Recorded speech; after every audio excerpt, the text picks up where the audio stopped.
So I made it to the top of that first hill and took a little break, and I could not see what I expected to see. I expected to see this plateau that I saw on Google Earth, and I was nowhere to be seen.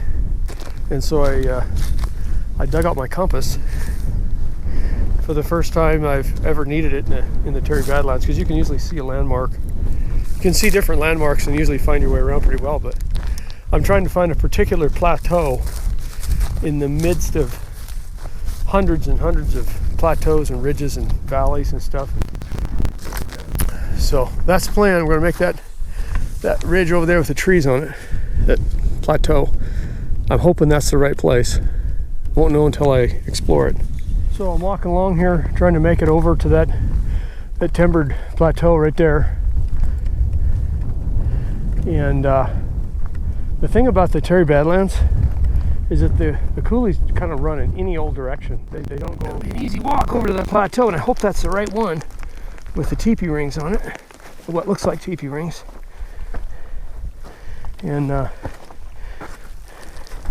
I'll set up camp and we'll explore. I made it over here to the plateau, the timbered plateau, and it's starting to make more sense. I'm starting to become more and more certain this is exactly where I wanted to go. Ooh, there's a hawk or an owl or something just flew out of there. But I'm really curious about them teepee rings, and I hope I'm on the right plateau. But truth is, if I'm not, I don't have time to hike over to a different one. And there's plenty of timber here. There's plenty of protected areas. So I think I'm gonna go ahead and make camp here and try to find a really good sheltered place. The wind's supposed to be out of the southeast tonight, which is I'm looking for a camping spot, and so far nothing looks good. So I gotta find something out of the wind, kind of level and with timber around. And I want some of these big rocks to reflect the heat back, you know, but this is more of a wind tunnel here. So I'm gonna keep looking. Okay, so I set up a camp. I found a place that was out of the wind. It had plenty of fuel nearby and rocks to build a reflective, I forgot what they call it, a reflective shield, so you reflect the fire back, the heat on you. And so here's my little spot. This is my wood pile. You think that'd be plenty, but it's hard to say. This stuff burns fast. I wanted to have enough to burn all night if I needed to, if I couldn't sleep. I hope I can sleep some. Last time I did this, I didn't sleep at all. Well, I just, maybe 20 minutes right before dawn, you know, but I'd like to sleep a little bit anyway. And but you don't know if the wind comes up, if it gets really cold. It's supposed to be down below freezing tonight, so wanted to be able to make a big fire, keep a big fire going if I needed to. So this is my little spot for the night. And now I'm going to go look for those teepee rings. Should be just up here a quarter mile or so, and see what I'm seeing. So when I stopped and picked a camp spot there, it wasn't because it was my favorite camp spot. It's because it was 2 o'clock, and I felt like I really needed to get a camp started in order to get all the wood gathered and stuff. But when I walked up the trail now, I've seen some better spots. Look at this, man, that is so sheltered. Make a little fire in there. The fire reflecting off those walls, pretty much out of the wind from any direction, except maybe. Okay, so I found the first round circle, and it's right here. I pasted off, and it's right at about 19 feet across, which is what Google Earth said it was. It's not a teepee ring. I don't know what it is. It looks natural. It's mounded up in the middle. Teepee rings got rings on rocks on the outside, and a lot of times they'll have no grass in the middle from where they had a fire, but they'll have big rocks on the outside, and they're not mounded up like that. So that's the first one that I saw. I don't know what that is. It looks natural to me. It's kind of weird. I think it's just a natural thing. I'm not seeing it. Maybe it's up here. So the last one was real circular. So anyway, I don't think it's anything to do with Indians that I can tell, unless there's something I don't know.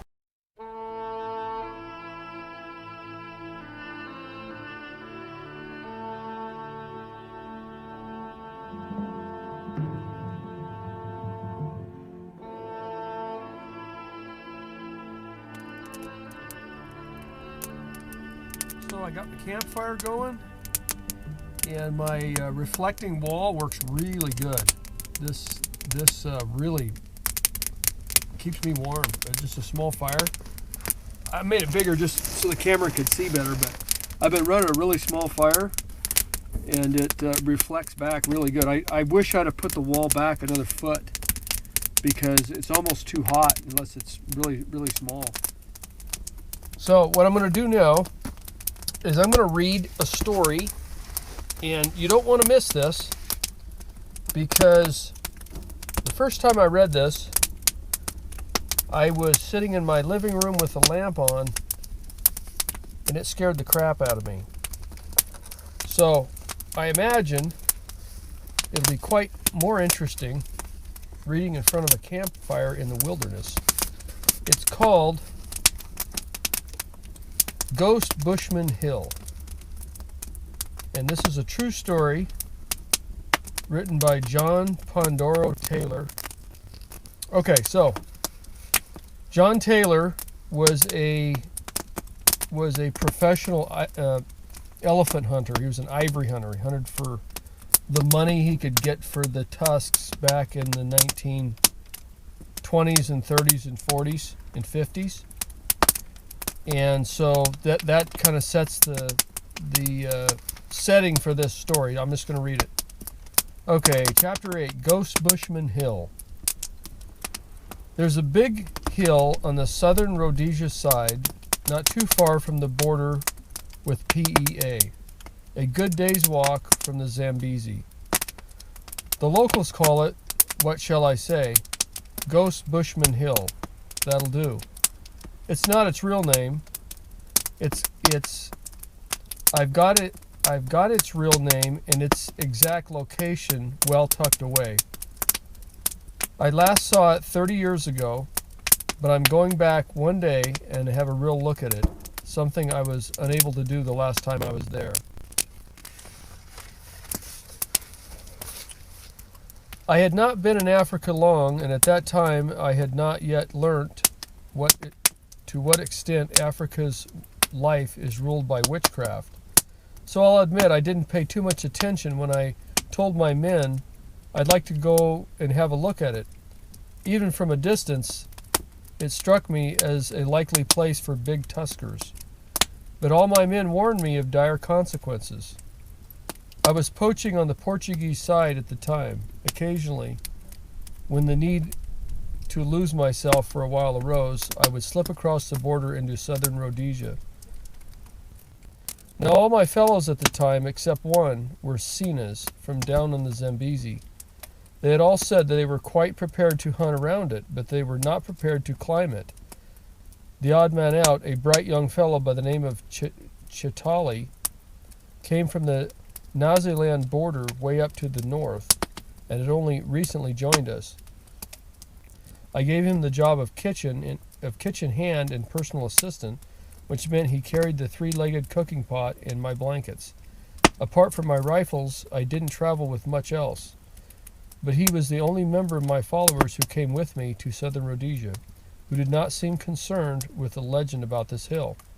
Coming up from so far north, perhaps he thought that such things were no concern of his, or bring a new broom that was still sweeping clean. Perhaps he thought he ought to make a show of siding with me. Everyone we met in those parts was quick to tell that climbing the hill was strictly taboo. According to legend, the hill had numerous caves allegedly containing rock paintings. This meant that in days gone by, the place had been a stronghold of the vanished Bushmen, the true aborigine of southern Africa. They had left the walls of all the caves they inhabited liberally decorated with their long-enduring rock art.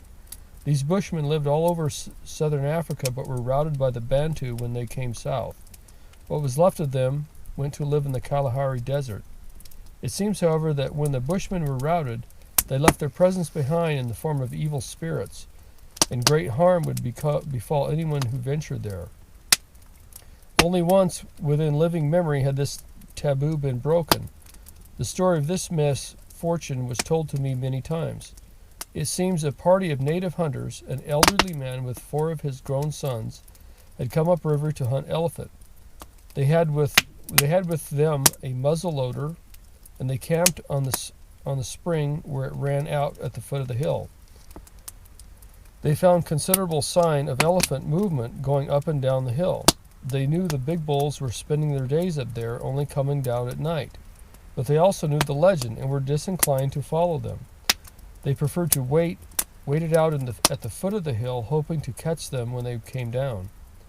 They were hungry. They had not yet shot an elephant, and they had no meat. Apparently, game was short that year.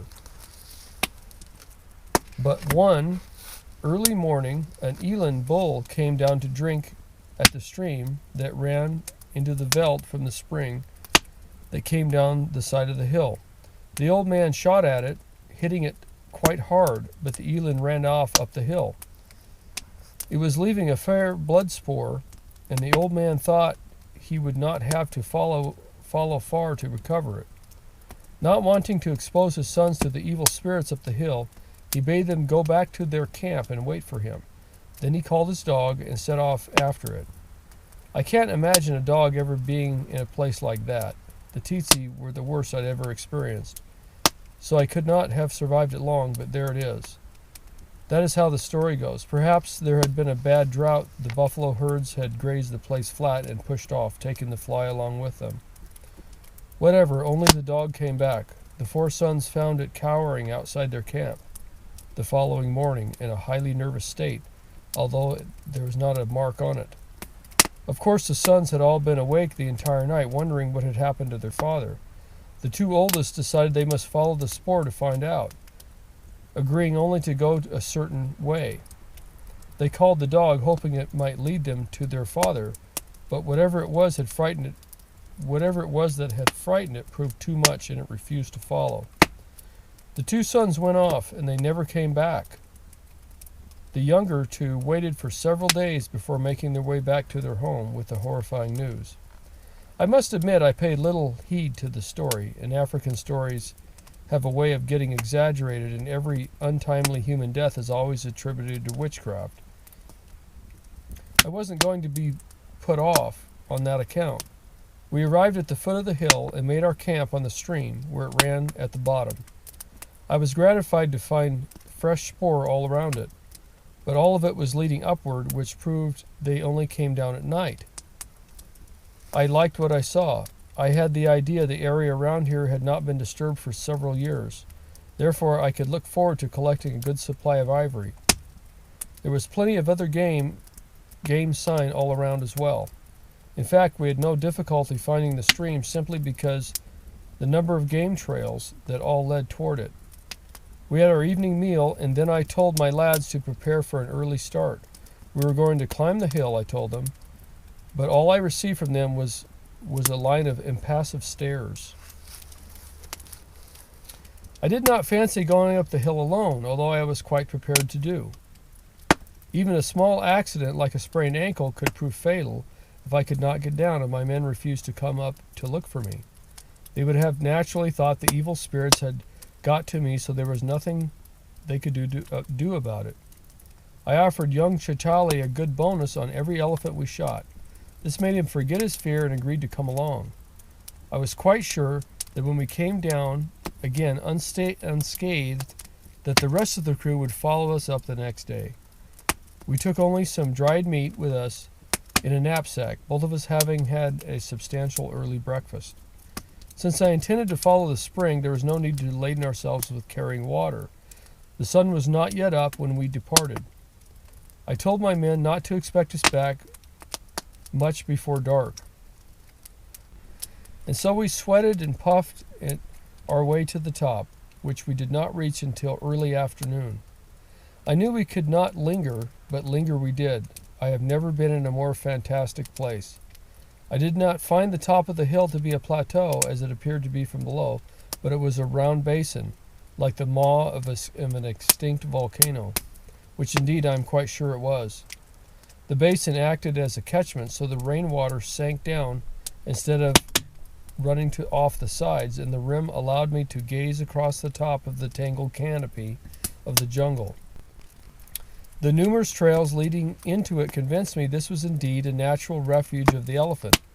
Here was a massive feed, which would last the year out, and a perennial spring gushing forth a short way distant. I confess I wondered who the clever hunters were who had propagated the story about the evil Bushman spirits inhabiting the place. No elephant hunter in his right mind would ever reveal the truth of an elephant paradise like this. The sun had only 1/4 of the sky left in front of it when we set off down the hill again. I felt some misgiving for having dallied so long. I still wanted to find the source of the spring. Night would be upon us before we reached the camp again. We were both suffering from fatigue and thirst. The way poor young Shatali kept changing that old double-hammer rifle from shoulder to shoulder convinced me he was tired of it. But the way down was not much easier than the way up it had been. We carried on down the stream when I noticed that it continued to increase in size as other springs joined up with it. I was just about to leave it and make my way through the thickets to the shoulder of the cleft when we came upon a waterfall.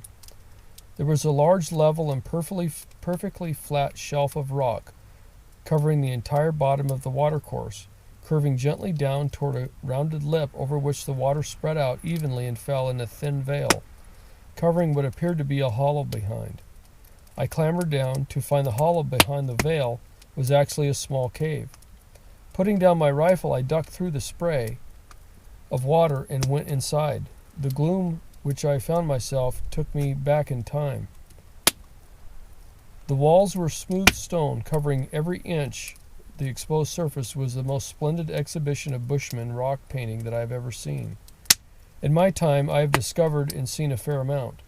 There were paintings of all the antelope, cows and bulls, rams, ewes and juveniles, in all perfect proportion. There were elephant and rhino, even hippo, which means that at some time the artist must have gone to the Zambezi. There were men hunting with bows and arrows and women with camel hump behinds. The paintings must have been there for centuries, and yet perhaps because of the constant humidity of the cave, the ochres looked as fresh as if they had been put there the month before. I called out to Shachali to put the rifle down and come and have a look. I wondered what he would make of it all, so stood back to watch. I was surprised that he hardly glanced at them. His gaze was fixed instead upon 3 objects, which till then I had not closely observed. Hard against the back of the cave there were 3 large mounds of clay, almost square except where the edges had crumbled, and perhaps about 3 feet in height and width. "Graves!" exclaimed Shatali. 3 people have been buried here. This place is evil." And in no time the lad was back out again. At that I went forward to take a look at them. It was dark and gloomy at the end of the cave, but I saw sure enough that they were indeed graves. 3 people had been buried there by the unusual method of placing the bodies in a crouched position and plastering over them with clay. Some of the covering had broken away, revealing human bones. One had most of the human skull protruding. If the paintings were centuries old, the graves were not. I cannot imagine the human bones showing could have been equally old. I believe the exposed bones would have rotted away in the humidity. Although the sun had not yet set, it was nevertheless growing dark in the cave. It was deeply shaded on the cleft, with the large trees overshadowing on either side. I resolved that when I came back the following day, I would take some time to examine the Bushman paintings in the caves. Regrettably, this was never to be. My chances of going back there were completely obliterated by the extraordinary events that were to follow, which to this day I cannot explain. We made our way out of the cleft as quickly as possible. We needed to collect sufficient firewood to give us comfort while we waited for the moon to rise to give us enough light to guide us back to our camp. We had no trouble collecting the wood. The elephant had broken down sizable branches for us to drag or carry. We had a good blaze going before full darkness fell. Shatali was acting very nervous, throwing many an ancient glance into the surrounding gloom. I did not think he would rest at all, but I was mistaken. We shared the dried meat we had been carrying. We were both hungry and had not eaten during the day. As soon as Shatali was replete, he curled up his legs close to the fire and was soon snoring loudly.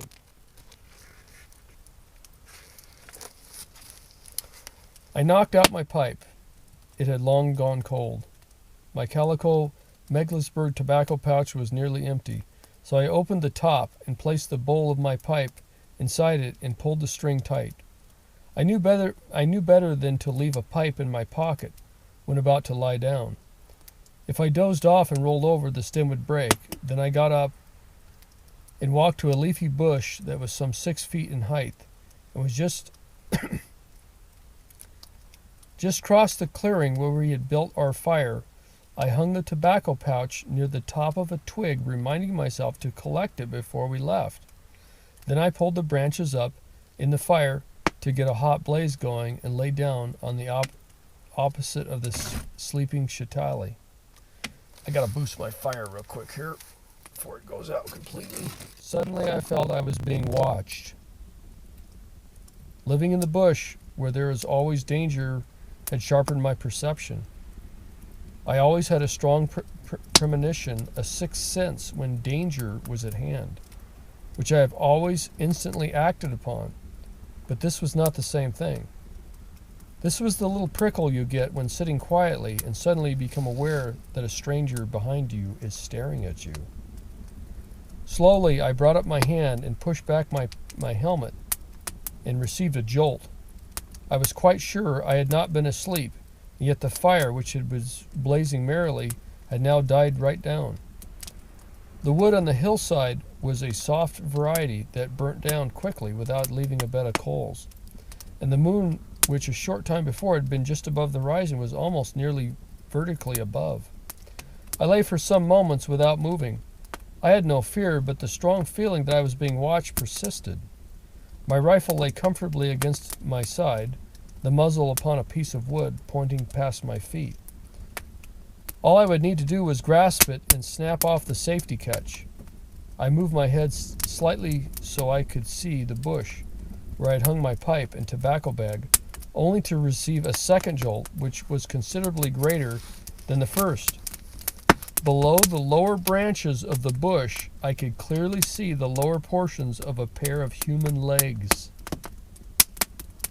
For those who have never experienced a moonlit night in the tropics of Africa, it would no doubt be difficult to imagine just how bright it can be. All the colors of the veld show clearly, although in subdued and pale hues. And there was no question about what I was looking at. The legs were very slim, although well formed, and I judged them to belong to a man of small stature. Their apricot sheen reflected the moon so that the skin glistened. The man's torso was hidden behind the bush, so I could not see it. I fancied I made out a wizened face peering at me through the leaves, but whether I could see the face, as I supposed, or whether the face was just the tricks of light and shadow, I knew without a doubt that I could clearly see the legs of a bushman. I also knew that there were no bushmen here, and had not been for centuries. I lay for some time staring at the legs, which did not move. Then I slowly turned my head to examine the other side of me. I saw nothing and turned slowly back towards the bush. The legs had vanished. I sat up quickly and looked around, wondering now if it had been a dream or if I had imagined it. I stared back at the bush again, trying to reconstruct the wizened face I thought I had seen peering through the leaves at me, but that too had gone. I resurrected the fire and sat by it, now perfectly sure I had seen a pair of bushman legs. I built up the fire again and lay down, resolving to stay where we were for the night. I soon went to sleep. A Shatali came up in the early hours, and a chill came up in the early hours that woke Shatali, and I heard him rise and make up the fire. When I awoke, it was dawn.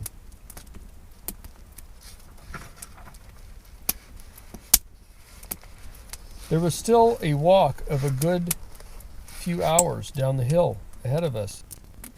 We walked down along the shoulder of the cleft, listening for any sound of elephant in the thickets below us.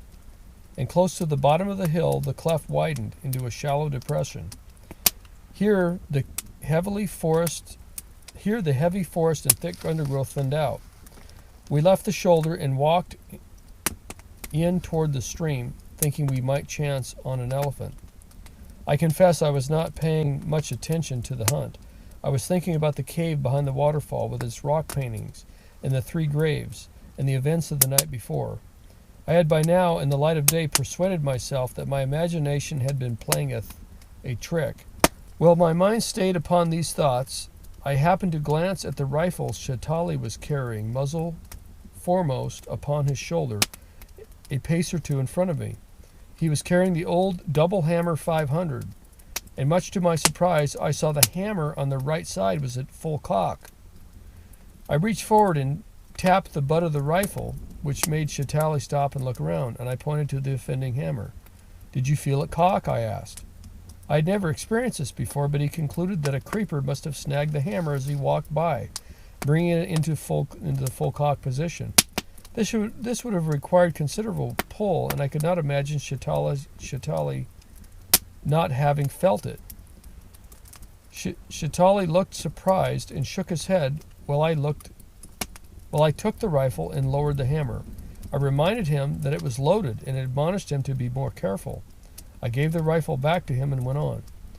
Some time later, I glanced again at the rifle on the shoulder of the youth in front of me. Once again, to my surprise, I found the hammer on the right side was again at full cock. I was now annoyed with him. I could not imagine what he was doing to get the rifle cocked. If a creeper had snagged it again, but there were few creepers in the forest through which we were now walking. He could surely have felt the pull. I blamed him for being stupid and took the rifle away from him, lowering the hammer and giving him my own rifle. I placed the old hammer gun over my shoulder in the same way that he had carried, and we set off down the hill again. But it was not long before I tired of it. It was a brute of a thing, and stopping, I made to give it back to him, telling him the while to observe that when he carried the weapon, it did not get cocked. But then I glanced down. The hammer on the right side was at full cock again. The rifle had been bewitched, said Shatali. Completely nonplussed, we carried down the hill. Around mid-morning, we arrived back at camp, myself in a very thoughtful mood. I had no explanation for it. We were warmly greeted by the rest of my party who had come to believe that we had followed on the tracks of the old hunter and his sons. Food had been prepared for us, and we ate it with gusto, but I ate mine in silence while I listened with a sinking heart to Shatali as he regaled with our companions every detail of our adventure.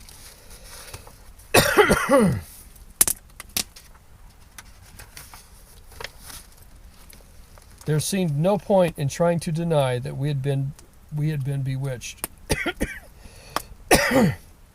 Was it not, I was asked, when Shatali had run dry, a fact that the hammer on this single-barreled muzzleloader, like that of the old man, was always fitted on the right side? It was. I had to agree, and saw my prospects of returning to hunt elephant on the hill rapidly diminishing. Then I was told it must be obvious for all to see that the old hunter of the legend, who had followed the wounded eland up the hill with his muzzleloader, and who now lay buried with his 2 sons in their strange graves behind the waterfall in the painted cave, was warning us not to venture there again. And how else would one hunter warn another that he was in imminent danger if he could not express himself in words? Would he not reach over and quickly cock his rifle so he was in readiness to shoot? Of course. I could not bring myself to believe it. Nor could I explain how the old hammer gun became cocked on 3 separate occasions, something I have never experienced before or since, although I do believe the hammer could cock if pulled through a vine or creeper. Then I began to wonder if I had indeed seen a ghost, which I wisely did not mention, or my men would have demanded we leave the place right then. There indeed must have been a remnant of the ancient bush people living in that place.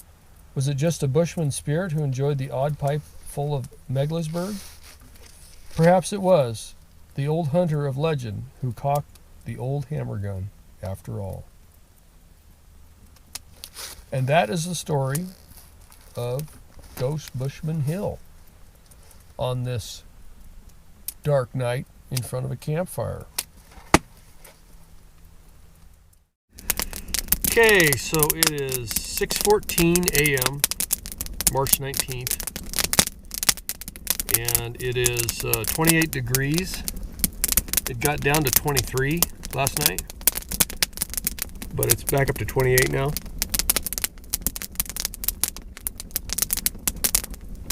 It wasn't very windy, fortunately. I heard it blowing up on the ridge a little bit, and it blew through here. I mean, I'd get a swirl in here every now and then, you know, but it wasn't too bad. And what was really nice is it swirled the smoke away. Just the way this thing is set up, I had very little smoke in my face all night long.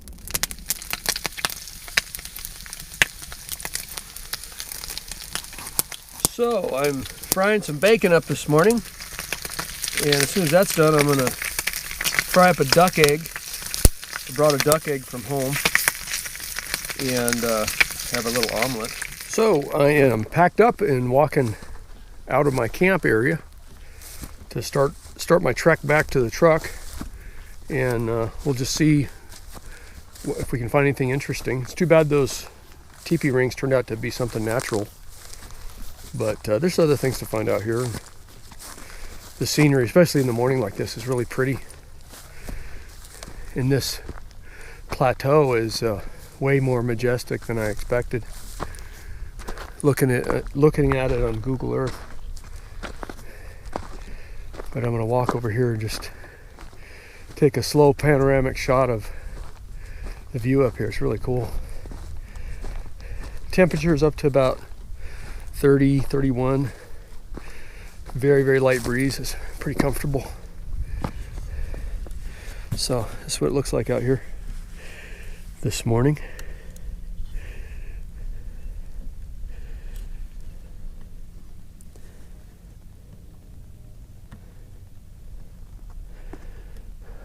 We're up as high as any other hill around here. You can see a long ways.